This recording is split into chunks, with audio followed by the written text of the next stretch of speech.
천지와 만물이 다 이루어지니라. 하나님이 그가 하시던 일을 일곱째 날에 마치시니 그가 하시던 모든 일을 그치고 일곱째 날에 안식하시니라. 하나님이 그 일곱째 날을 복되게 하사 거룩하게 하셨으니 이는 하나님이 그 창조하시며 만드시던 모든 일을 마치시고 그날에 안식하셨음이니이다. 이것이 천지가 창조될 때에 하늘과 땅의 내력이니 여호와 하나님이 땅과 하늘을 만드시던 날에 여호와 하나님이 땅에 비를 내리지 아니하셨고 땅을 갈 사람도 없었으므로 들에는 초목이 아직 없었고 밭에는 채소가 나지 아니하였으며 안개만 땅에서 올라와 온 지면을 적셨더라. 여호와 하나님이 땅에 흙으로 사람을 지으시고 생기를 그 코에 불어 넣으시니 사람이 생명이 되니라. 여호와 하나님이 동방의 에덴에 동산에 창설하시고 그 지으신 사람을 거기 두시니라. 여호와 하나님이 그 땅에서 보기에 아름답고 먹기에 좋은 나무가 나게 하시니 동산 가운데에는 생명나무와 선악을 알게 하는 나무도 있더라.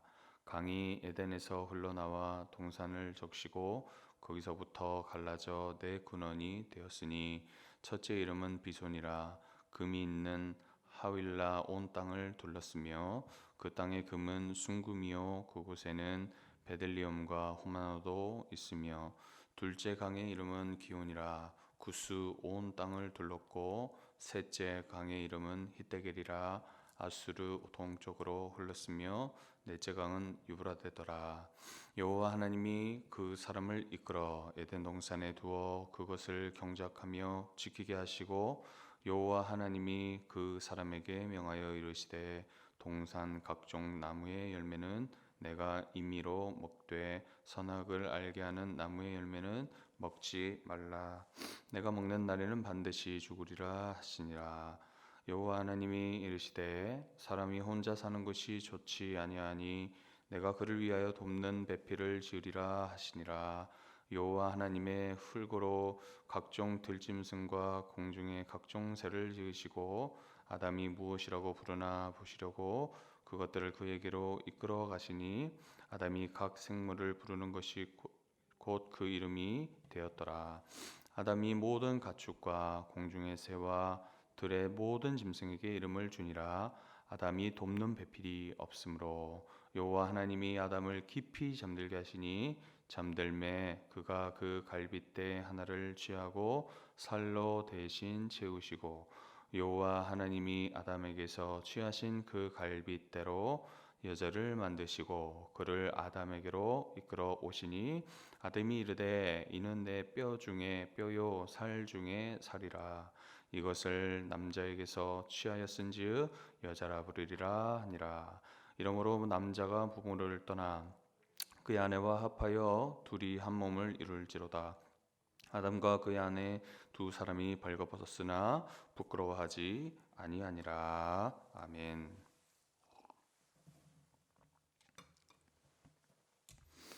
우리 어제는 우리가 창세기 1장 시작했습니다. 태초에 하나님께서 천지를 창조하신 장면을 다루고 있습니다. 이것을 통해서 우리의 전제 목적은 오직 창조주 하나님의 안에서만 우리는 발견할 수 있음을 알게 되었습니다. 그리고 첫째 날부터 셋째 날까지는 빛과 그리고 궁창 아래의 물, 궁창 위의 물로 그렇게 나누시고 그리고 바다와 땅을 그렇게 지으셔서 형태, 그 틀을 만드셨습니다. 넷째 날부터 여섯째 날까지는 하늘의 해와 달과 별과 그리고 물, 땅, 하늘의 그 각각의 그 물, 땅, 하늘의 생물, 가축 그리고 기는 것과 짐승 그리고 새, 인간, 마지막으로 인간으로 이렇게 순서로 그렇게 지으심으로 인하여서 첫째 날부터 셋째 날까지 형태와 틀을 채워주시는 것을 볼 수 있습니다. 이처럼 창조는 철저한 이 하나님의 계획 속에 그리고 질서와 조화로움 가운데 이루어졌음을 우리가 함께 1장 내용을 통해서 알게 되었습니다. 오늘 함께 보시는 창세기 2장의 기호는 대략 이렇습니다. 1절에서 3절은 하나님의 안식에 대해서 말씀하고요. 4절에서 7절은 아담을 창조하시는 장면이고요. 8절에서 17절은 생명의 나무와 그리고 선악을 알게 하는 나무의 과실에 대해서 말씀하십니다. 18절에서 22절까지는 하와를 창조하시고 즉 여자의 창조를 말씀하고요. 마지막으로 23절에서 25절은 결혼 제도에 대해서 그렇게 말씀하고 있는 내용입니다. 우리가 먼저 1절에서 3절 하나님의 안식에 대한 내용을 잠깐 좀 살펴보겠습니다. 1절은 하나님의 이 6일 창조에 대한 요약을 하십니다. 천지와 만물이 다 이루어지니라.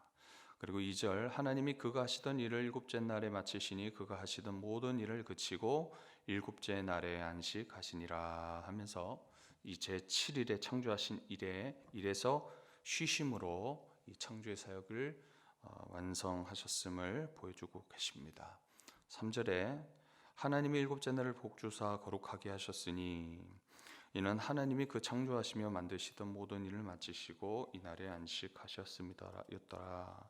이처럼 하나님께서 이 일곱째 날을 다른 날들보다 달리 복주사 거룩하게 이렇게 구별하셨습니다. 이것은 일곱째 날의 축복이죠. 하나님께서 인간을 위한 본보기로 제7째 날에 쉬시고 거룩하게 하시고 그리고 복되게 하셨기 때문에 우리 인간은 다른 창조물도 제7째 날에 쉼으로 안식함으로 그날을 구별해야 한다라는 것을 우리는 알 수 있고요. 단지 하나님께서 이날에 왜 쉬셨을까요? 너무 피곤하셔서요? 그렇지 않죠. 이 안식을 바로 가르치시고 그리고 이 안식을 충분히 누리게 하시기 위해서 즉 우리를 위함인 것이라는 겁니다. 그것을 우리가 알아야 됩니다. 우리의 진정한 안식은 하나님 나라에서 실현되어질 것인데 이 안식일의 주인은 누구십니까? 바로 우리 예수 그리스도이십니다. 우리 예수님께서 어떻게 하셨습니까? 우리를 죄에서 구속하시고 그리고 새 하늘 새 땅을 예비해 주십니다. 그러한 주님을 우리는 따라야 되겠습니다. 주님 주신 안식을 함께 우리뿐만 아니라 함께 나누고 그리고 전하고 실현하는 일에 열심을 다하는 그런 우리 모두가 되어지기를 소망합니다. 4절에서 7절 아담의 창조에 대해서 말씀합니다. 이 본문에서는요 하나님께서 창조전의 모습에서 사람을 창조하는 장면이 여기 나오고 있습니다. 자, 5절에는 창조 이전의 모습이 어떻다고 합니까? 보십시다. 5절입니다. 여호와 하나님이 땅에 비를 내리지 아니하셨고 경작할 사람도 없었으므로 들에는 초목이 아직 없었고 밭에는 채소가 나지 아니하였으며 창조 전에는 사람이든 어떤 생물이든 살 수 없는 그런 조건이었습니다. 아무것도 없었습니다. 그런데 6절에 보십시다. 이 사람과 생물이 살 수 있게끔 그렇게 하나하나 조건들을 채워 가시는데 좀 특별하게 6절에 보면 안개만 땅에서 올라와 온 지면을 적셨더라. 땅 아래 물이 이렇게 올라오게 하셔서 이 땅을 적셔 주셨습니다. 7절에 여호와 하나님이 흙으로 사람을 지으시고 생기를 그 코에 불어넣으시니 사람이 생명이 된지라. 사람을 뭘로 지으셨습니까? 바로 흙입니다. 이 흙의 이 원어적인 의미가 뭐냐면요, 티끌, 먼지, 가루, 진흙, 흙 이렇게 말합니다. 즉 이것을 볼 때 우리는 먼지와 같은 존재요 흙으로 지음 받았기 때문에 우리는 다시 흙으로 돌아가게 됩니다. 하나님께서 생기를 이 흙으로 지은 사람의 코에 불어 넣으십니다. 자, 여기 생기는요 생명의 호흡, 하나님의 생명에 대해서 의미하고요. 그러자 사람이 생명이 됩니다. 여기서 생명이란 호흡하는 생명체를 뜻합니다. 7절의 말씀은 우리 인간을 지으신 이가 누구인지를 정확하게 보여주고 있습니다. 우리 여호와 하나님께서 우리를 지으시고 그리고 생기를 코에 불어넣으사 생명이 살아있는 존재가 되게 하여 주셨습니다. 이처럼 하나님께서 치밀한 계획 속에서 우리를 창조해 주셨다는 것을 알 수 있습니다. 피조물 중에서 유일하게 우리 하나님과 인격적으로 교제할 수 있는 이러한 영적인 존재가 바로 우리라는 것입니다. 그렇기 때문에 우리는 세상의 기준대로가 아니라 그렇게 살아왔던 그런 삶을 우리는 충분히 주님 앞에 비워두고 살아야 됩니다. 이제는 이 말씀을 의지하여서 우리 자신을 의미 있고 가치 있게 지으신 하나님께 영광 돌리기 위한 그런 삶을 살아야 된다라는 것입니다. 8절에서 17절에는 생명나무와 선악을 알게 하는 나무의 과실에 대한 내용에 대해서 나오고 있습니다. 여호와 하나님은 동방의 에덴에 동산을 창설하셨고 그리고 지으신 사람을 거기에 두십니다. 에덴 동산은 풍성한 생명이 가득한 그런 기쁨의 장소인 것이죠. 각종 실과와 4개의 강은 생명의 이 풍성함을 상징적으로 보여주고 있습니다. 각종 금은, 보석은 그 부요함이 어떠한가를 또 보여주고 있고요. 동산 한가운데에는 무엇이 있습니까? 생명나무와 선악을 알게 하는 과실을 맺는 나무가 있습니다. 이 모든 생명은 어디로부터인가 한번 보십시다. 바로 우리 생명의 주인 되신 하나님께로 나온다는 것이죠. 자, 이처럼 하나님은 사람의 거할 거처인 에덴 동산과 사람에게 필요한 모든 것 풍성하게 그렇게 공급해 주셨습니다. 이것을 보면 무엇을 알 수 있습니까? 사람은 하나님 안에서 부족함 없이 기쁨 가운데 이렇게 살아갈 수 있다라는 것을 알 수 있습니다. 우리를 향한 하나님의 선하신 계획을 여러분 믿으십니까? 그렇다면 우리는 염려하지 않을 수도 있고 그리고 근심도 슬픔도 잠시뿐이라는 것을 우리는 알 수 있습니다. 우리는 항상 그렇기 때문에 항상 우리는 하나님을 믿고 기뻐하며 감사할 수 있습니다. 하나님은 사람이 이처럼 풍성한 복을 받아 누리길 그렇게 원하시는 우리 아버지 되십니다. 그러나 우리 사람은 어떻겠습니까? 죄로 인해서 이 하나님의 이 안식의 복을 걷어찼습니다. 그리고 영원한 생명도 잃게 되었습니다. 그랬다고 하나님은 그대로 우리 인간을 죄 가운데 영원한 이 지옥 형벌, 영원한 죽음에 내버려 두셨습니까? 그렇지 않으셨습니다. 죄인된 우리를 위해서 하나님은 자신의 독생자 예수 그리스도를 이 땅에 우리 가운데 우리 같은 모습으로 보내주셨습니다. 우리가 신령한 복과 진정한 행복을 그리하여서 이 신령한 복과 행복을 찾도록 해주셨습니다. 우리에게 새 생명을 주셨습니다. 이처럼 예수님 안에 있을 때 참된 만족과 그리고 기쁨을 누리며 넘치는 생명을 주님 안에서 그렇게 우리는 살 수 있게 되었습니다. 15절에 여호와 하나님 사람에게 에덴 동산을 경작하며 지키는 사명을 맡기십니다. 또한 하나님은 사람에게 각종 나무의 열매는 마음대로 먹되 선악을 알게 하는 나무의 과실을 먹지 말라고 하시면서 그것을 먹는 날에는 반드시 죽으리라라고 하셨습니다. 선악을 알게 하는 나무는 사람과 하나님과의 이 경계를 보여주고 있습니다.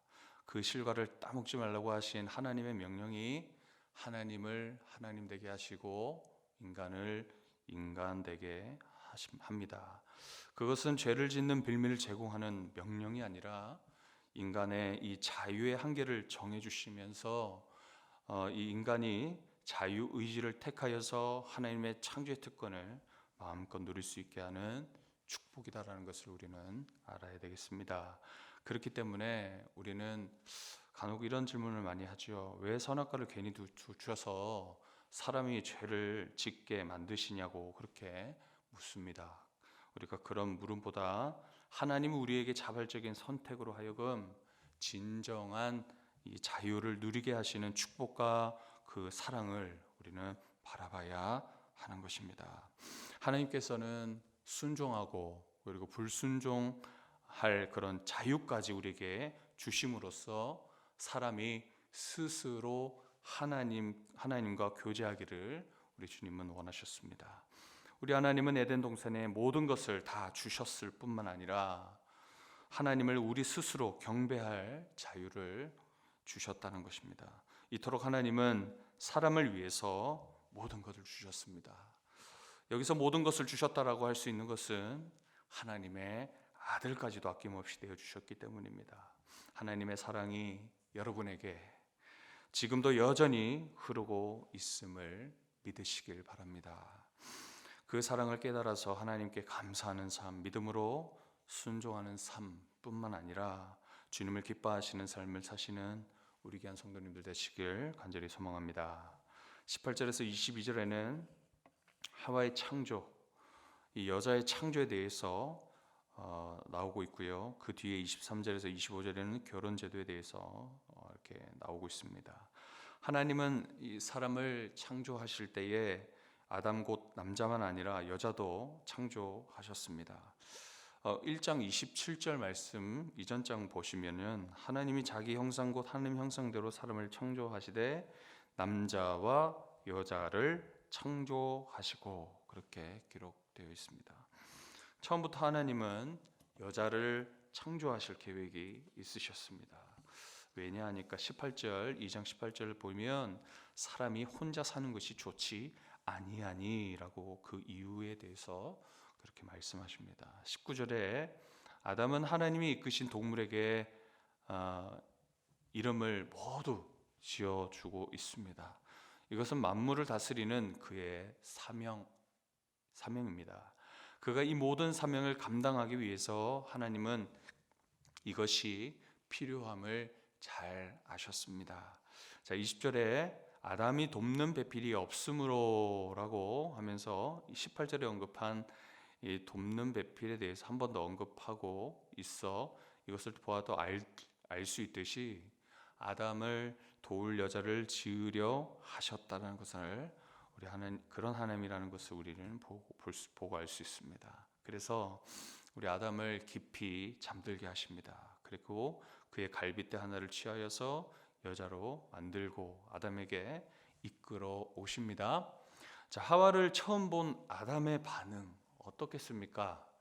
여러분, 실제 우리가 아담이었다면 굉장히 좀 놀랐을 것입니다. 또 다른 존재, 하나님과 나만 있었다가 또 다른 존재가 탁 나타나는데 깜짝 놀랐거나 아니면 겁을 먹거나 새로운 나와 다른 모습을 가지고 있는 존재가 나타나니 되게 어색하고 낯설을 수도 있었을 것 같습니다. 그런데 아담은 전혀 그런 모습이 아니고요. 어떠한 모습이었습니까? 23절 보면 바로 이렇게 이 고백을 합니다. 이는 내 뼈 중에 뼈요 살 중에 살이라. 그렇게 인식하고 있습니다. 처음 보는 하와를 남보듯 하지 않고 있다라는 것입니다. 우리는 아담의 이 고백에서 여자는 남자를 돕는 자이기도 하지만 동등한 존재로 창조되었음도 알 수 있습니다. 24절에 남자가 부모를 떠나 그의 아내와 합하여 둘이 한 몸을 이룬다 하였습니다. 두 사람이 서로 다른 두 육체임에도 불구하고 한 몸을 이루는 일은 아주 신비로운 일입니다. 이 연합을 위해 부모를 떠나야 하는데 이것을 우리는 불효라고 그렇게 말하지 않죠. 결혼하기 전까지 자신은 부모님의 이 권위 아래 있지만 결혼 후에는 독립된 한 인격체로서 독립된 가정을 이루고 그 가정의 책임자가 된다, 그런 의미입니다. 이것을 기억하고 내 자녀가 한 몸을 이룰 때에, 결혼을 할 때 독립됨을 인정해주는 그런 부모가 되고, 또 자녀된 우리는 이 말씀을 기억하여서 부부가 이 땅에서 서로 연합하여 아름답게 독립된 가정에서 그 책임을 감당해 나가야 할 것을 알아야 되는 것입니다. 마지막 25절에 보면 아담과 하와가 모두 벌거벗고 있는 상태입니다. 그러나 그들이 어땠다고 합니까? 부끄러워하지 않았음을 보게 되어집니다. 여기서 부끄럽다라는 것은 여러분 무엇입니까? 숨기고 싶은 것이 있을 때 나타나는 모습이죠. 그러나 부끄럽지 않다는 것은 한몸된 관계이기 때문에 숨길 것이 전혀 없다는 겁니다. 오히려 그들은 이것을 드러내야 됩니다. 무엇이죠? 바로 하나님의 영광이죠. 하나님의 형상으로 지어진 자들로서 하나님의 영광을 더 드러내는 존재가 되어져야 한다는 것입니다. 남자와 여자가 가정을 이루는 것은 하나님의 계획 아래 있음을 우리가 기억해야 됩니다. 하나님은 우리의 창조주 되십니다. 우리의 주인 되십니다. 그리고 우리의 각 가정의 주인 되시고 주님이 우리의 부모님을 그리고 우리를 내 자녀를 연합되게 하고 한몸 되게 하시는 분이십니다. 하나에서 왔으니 우리는 하나가 되어져야 됩니다. 남녀가 서로 다르지만 연합하여 하나 되어 가정을 이루듯 인간관계에서도 그렇고요. 그리고 우리 교회 안에서도 우리는 주 안의 연합을, 주 안의 하나됨을 이루며 살아가는 하나님의 이 계획 속에 있음을 기억하여서 아름답게 서로 사랑하는 그런 우리 가정, 우리 교회 되어지길 주님의 이름으로 축복합니다. 기도하겠습니다. 하나님 감사합니다. 2장 말씀을 통해 하나님의 은혜와 사랑을 알게 하셔서 감사합니다. 사람을 중심으로 창조하시고 일곱째 날을 거룩하게 하시고 복되게 하여 주셔서 안식하심으로 하나님 주신 축복을 우리 사람이 누리게 하셨습니다. 먼지와 같고 진흙과 같은 우리를 빚으사 생기를 불어넣어 생명이 되게 하셨습니다. 하나님의 능력과 권세도 주셔서 하나님 주시는 사명을 감당케 하셨습니다. 홀로 두기보다 돕는 배필을 지어주셔서 한몸 되게 하셨습니다. 숨김없는 상태로 벗은 것이 부끄럽지 않도록 주님의 형상으로 하나님의 영광을 위해서 살아야 함을 알게 하셨습니다. 오늘 이 말씀 기억하여서 주님이 우리를 이토록 사랑하고 있음을 알고 하나님만 우리의 주인된 삶을 살도록 우리의 인생을 붙들어 주옵소서. 또 이 시간 함께 또 기도할 때에 하나님 큰 신 은혜와 응답을 허락해 주옵소서. 감사드리며 예수님의 이름으로 기도드립니다. 아멘.